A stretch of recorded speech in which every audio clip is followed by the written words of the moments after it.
एक महत्त्वाची बातमी सध्या आपल्या समोर आलेली आहे।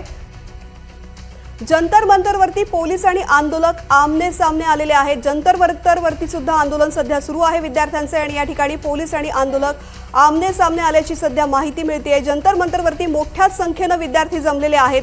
तीव्र स्वरूपाचं या ठिकाणी आंदोलन केलं जातंय आणि त्याच पार्श्वभूमीवरती ही आत्ताची महत्त्वाची बातमी। एकीकडे राहुल गांधी यांच्या निवासस्थानाबाहेर विद्यार्थ्यांची गर्दी होण्यास सुरुवात झालेली आहे। तिकडे खासदारांची बैठक सुरू आहे।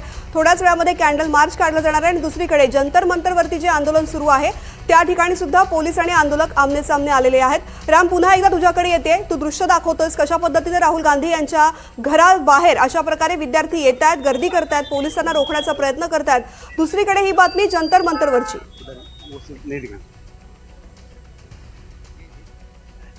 बरोबर आहे, कारण ज्या पद्धतीनं आजच एक आदेश देण्यात आला होता की कॅनॉट प्लेस या भागामधील सर्व जे दुकानं आहेत ते बंद करावीत आणि त्यासोबत सर्व रेस्टॉरंट आणि हॉटेल्स बंद करावीत आणि त्याचबरोबर कार्यालय बंद करावे, हा आदेश देण्यात आला होता। त्याचाच अर्थ की काहीतरी घडणार होतं आणि म्हणूनच हा आदेश देण्यात आला होता आणि त्याची परिणिती आता दिसते की पोलीस आणि कार्यकर्ते जे आमने सामने आल्याचे दिसून येते। हे जे प्रोटेस्टर आहेत ते सुद्धा आमने सामने आलेले आहेत पोलिसांच्या, ते पण स्पष्टपणे दिसून येते आणि म्हणून त्या ठिकाणी पोलीस बंदोबस्त सुद्धा वाढवण्यात आला होता आणि संख्या जी आहे ती वाढतच आहे। आणि दुसरीकडे एकीकडे जंतर मंतरमध्ये आंदोलन चालू आहे, तर दुसरीकडे इथे आपण पाहतोय की राहुल गांधी यांच्या घराच्या बाहेर हा फौज फाटा संपूर्ण लावण्यात आलेला आहे। कारण सर्वच इंडिया आघाडीच्या घटक पक्ष जे आहेत त्यांचे सर्व खासदार जे आहेत ते इथं दाखल होत आहेत आणि इथूनच एक मार्च काढण्याची शक्यता आहे। ते बसमधून जाऊ शकतील किंवा चालत जाऊ शकतील, राजघाटवर जाऊ शकतील किंवा इंडिया गेटवर जाऊ शकतील कॅन्डल मार्च काढण्यासाठी।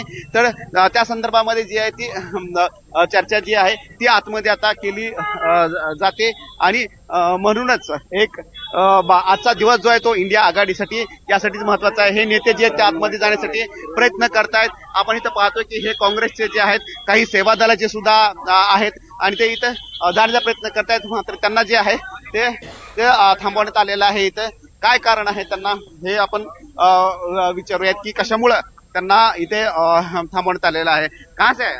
यूपी प्रदेश। यहाँ पे क्यों रोका गया है?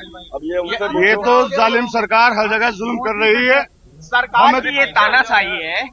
जिस तरीके से नेता प्रतिपक्ष जो छात्रों की आवाज उठा रहे हैं, जिस तरीके से लुटियंस में गरीब नौजवान को दौड़ा दौड़ा के मारा गया है, हमारे नेता इंडिया अलायंस के तमाम सांसद बातचीत करना चाहते हैं, निकलना चाहते हैं, लेकिन देखिए किस तरीके से बैरिकेड लगाकर, और ये बैरिकेड इस बात का निशाना है, इस बात का गवाह है, इस बात की निशानी है कि इस तानाशाह सरकार नौजवानों से डरी हुई है। अमित शाह जाने वाला, एक साथ पूरा इंडिया अलायंस जो है वो एक साथ यहाँ पे आया है, दिख भी रहा है, लेकिन आगे क्या प्लानिंग, कहाँ पे जाएंगे? इंडिया गेट पे जाएंगे या राजघाट पे जाएंगे? देखिए ये तानाशाही है। पहले घर से जब तुम जान दोगे जब तो जान देंगे।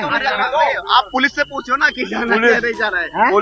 पुलिस नहीं, सरकार डरी हुई है। अमित शाह भयभीत है, नरेंद्र मोदी सिलेंडर हो गया, युवाओं का जो क्रांति है सरेंडर हो गया। इस वजह से देखिए किस तरीके से नौजवानों को रोका जा रहा है। तो आज रात आपका प्रोटेस्ट होकर रहेगा? पूरा बिल्कुल प्रोटेस्ट होकर रहेगा। प्रोटेस्ट पूरे नहीं है, हिंदुस्तान में हो रहा है। ये पूरे देश के छात्रों की आवाज है, उनका हक है, ये देश का भविष्य है और देश के भविष्य को बर्बाद करने में जो नरेंद्र मोदी सरकार लगी हुई है, एक मंत्री निश्चित राम, खरं तर आंदोलनावरती हे सगळे आंदोलक ठाम आहेत आणि थोड्याच वेळामध्ये राहुल गांधींच्या नेतृत्वामध्ये हे आंदोलन होणार आहे, कॅन्डल मार्च काढला जाणार आहे। दुसरीकडे सरकारने सुद्धा प्रयत्न सुरू केलेले आहेत विद्यार्थ्यांशी संवाद साधण्यासाठी, त्यामुळे संवाद होतो की कॅन्डल मार्च निघतो, नेमकी काय परिस्थिती आहे तुमच्याकडून अपडेट्स घेत राहू। तुर्तास धन्यवाद संपूर्ण माहिती करता।